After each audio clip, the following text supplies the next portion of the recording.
Hello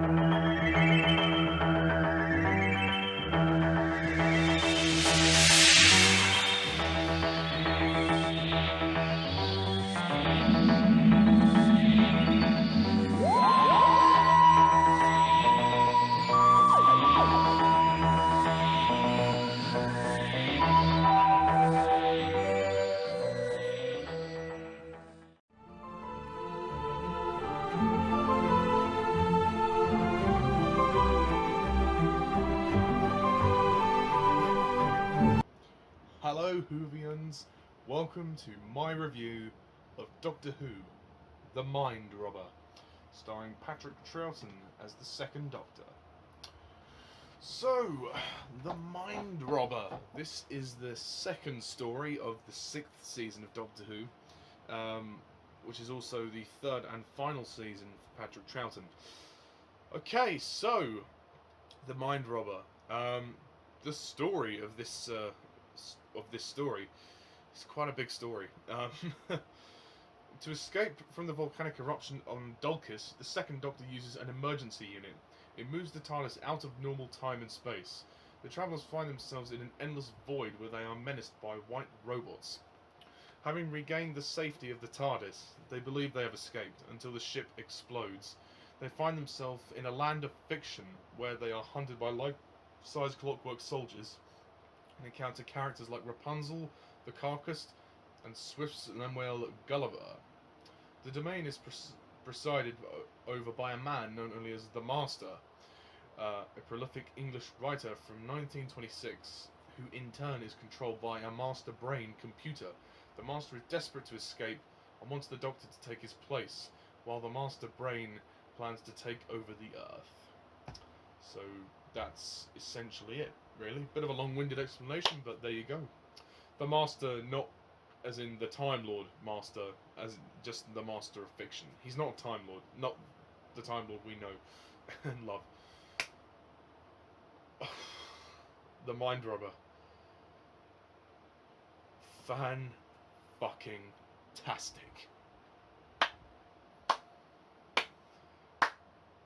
Fantastic Doctor Who story.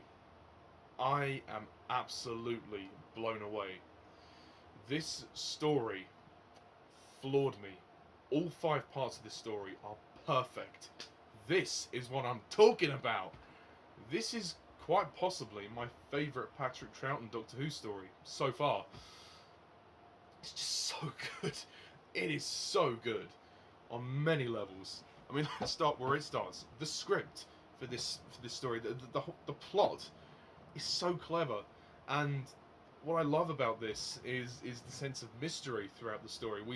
It's kind of dark, and, we see the travellers, kind of the Dr. Jamie and Zoe, kind of coming across various different things, and it's all obviously revealed to be the land of fiction. But to begin with, I'd never seen this story before, so I didn't know what was going to happen. So this story kept me on the edge of my seat. There was not one dull moment in this story. I mean, there's some great sequences when the TARDIS explodes. I mean, in the end of the I think it's in the end of the first part of the story, which is amazing. You think, oh my god, this can't be real, surely. And then they encounter this forest of words. Jamie gets his face rearranged. Zoe gets stuck inside a jar. The Doctor gets surrounded by these fictional children who keep presenting him with riddles, and it just keeps on coming. The stakes rise and rise and rise. The threats mount up and mount up until, they come to the realization that they are in a land of fiction. When the Doctor and Zoe encounter the Minotaur and Medusa, he realizes this is a fictional land. It doesn't exist. It's not real, and they are constantly trying to fight this. And when it's revealed that this is indeed a world of fiction, not based in reality, it's so clever. It's really cleverly done, and I think it's a perfect story. It's scary, it's chilling, it's thrilling, it's action-packed. The performances are outstanding this time. I mean, all 3 of the leads give their best performances. Patrick Troughton as the Doctor, fantastic. he is so good in this story. Frazer Hines as Jamie. Once again, he proves to be fantastic as the companion. There is actually another actor that portrays the other face of Jamie halfway into the story. When the Doctor has to rearrange Jamie's face because Jamie is frozen and he gets shot, he gets turned into this cardboard cutout of himself, and the Doctor has to put his face back together. The first time he does it wrong, and there's this other actor that comes in and plays Jamie. So that was really weird. And then Wendy Padbury as Zoe, fantastic in this story. She does scream quite a lot. She does do the whole Victoria thing of going, but rightfully so, because everything in this story is creepy as fuck. I mean, and I think Wendy Padbury gives her best performance, and she looks great too in that skimpy cat outfit. And she wears this glittery onesie, I guess you could call it. It's more like a glittery suit type thing. She looks sexy. She looks sexy in it. But my God, is this story fantastic. I mean, the pacing is so good. It moves along 5 parts, never felt quicker. The direction is perfect. Who directed this film? Not this film, sorry. Director Peter Maloney. No, not Peter Maloney. David Maloney. Peter Ling wrote the script. Sorry. Fantastic. All of it is fantastic. The music when it's there is pretty eerie, and it's interesting seeing all of these fictional characters and beings come together. Like seeing Rapunzel was interesting, and then also seeing Gulliver, that was really cool. At first you think he was someone else that was trapped in there, but no, he turns out to be fiction. When we find out that he is Gulliver, it's great. I mean, there's so many revelations in this story. When we find it, and it builds and builds and builds to that final confrontation with the Master of Fiction and the Doctor, when the Doctor is being forced to submit himself as the new controller, but it ends up being a battle of wit and imagination, and there's a couple of historical figures, well, I say historical figures, fictional figures who sort of appear and end up sword fighting, and it's a pretty explosive climax, to be fair. And then Jamie and Zoe end up destroying the master brain, which is the whole thing behind this world, which is the whole, thing that is the one force that is holding this world together. It's epic. It is epic. It is fantastic. All the cliffhangers are fantastic too. Particularly when Jamie and Zoe get shoved into the book and they become fiction. It's pretty intense. I mean, the first part as well. I mean, which is predominantly set in the TARDIS. When the Doctor, Jamie, and Zoe are, they're seeing various things. Like Jamie is seeing images of Scotland, and he's hearing the bagpipes. Zoe thinks she's seeing her home. The Doctor is hearing voices, and the TARDIS blows up. I mean, this is a really intense story.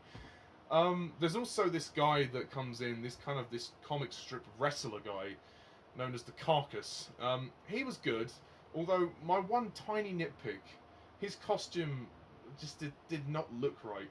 You could tell it's a guy wearing a suit. I mean, I know he's meant to be out of a comic, but still, you could have just cast a big bodybuilder type guy to play that part, and if you needed to, dub him over, because him wearing the suit, it just looks a little bit silly, really, to be honest. But that's a tiny thing. That is a tiny thing, because this story is perfect. It is a masterpiece. The production values are great. There are so many sets in this story. There's the TARDIS, and there's the Forest of Words. There's also Rapunzel's castle, and then which ends up being the entrance to the base, to the main control room building, the Citadel, I guess I should call it. The underground caves. That's all very interesting. It's just you just sit there completely glued to it. I was completely glued to this story, and it is with great enthusiasm that I call this story a masterpiece. It really is a masterpiece. It's superb, and the ending of the story is great too. How they end up zipping back into reality. I mean, God, after everything they've been through. And of course the show has to continue on, so of course they would get back to reality. But still, it's everything just builds and builds and builds to that big climactic episode. I mean, episode 5 is really the big climax, but I loved the build up to this story. It was so good, and the way it's almost like a psychological horror, really. I mean, it really is. It's classic. I mean, I'm not normally a horror fan, but I really dig this. I really do. It is one of the best stories I've ever seen in Doctor Who. It is so good on so many levels. I mean, it totally makes up for the disappointment that was the Dominators, the previous story. And you know, it's really interesting to see that the character of the Master as well, as in the Master of Fiction, of course, as we know, he's not the Time Lord, the Master, who will appear in the show in the future with John Pertwee and then the other Doctors. But this guy is great. I don't know who plays him, but the actor does a great job. The Doctor knows that this guy is being controlled by the brain, and he just wants to set him free, because you can tell that he wants to escape, and that's why the Doctor is being press-ganged, shall we say, into submitting to taking over his position. It all makes for fantastic drama, and this is so far hands down my absolute favourite Patrick Troughton Doctor Who story. I mean, what a fantastic story, and all of it survives. Fuck yes. Thank fuck for that, because so much of the previous season was missing. BBC bastards. This one survives. Thank the Lord, this one survives. If we lost this story, it would not be the same. It's great that we could see the entire story from beginning to end. This is like worthy of being on the big screen. I would go, if they screened this in a cinema, I would watch this story in the cinema. It has that value, it has that production value. It feels like an old film. It's like a 2.5 hour film. It's so good. Or 2 hours, I think it's more 2 hours, because each part's 20 minutes long. So yeah, overall I have pretty much got not many complaints about the story, other than Carcass's costume, which is slightly silly. Other than that, it's perfect. It is perfect. And yep, you guessed it, I'm going to rate The Mind Robber a perfect 10 out of 10.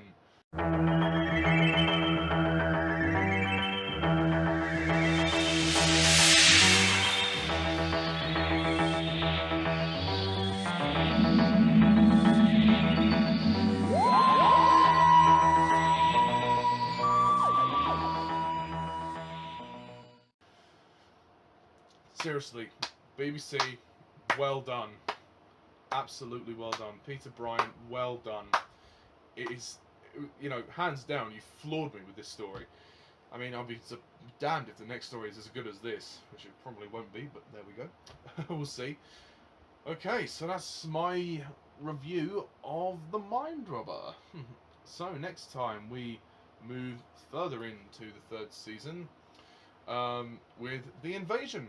So until then, thank you guys all for watching. Please leave a comment down below, let me know what you thought, and stay tuned for future Who reviews and future videos. Thank you all for watching, and as always, I'm Mr. TARDIS11. See ya.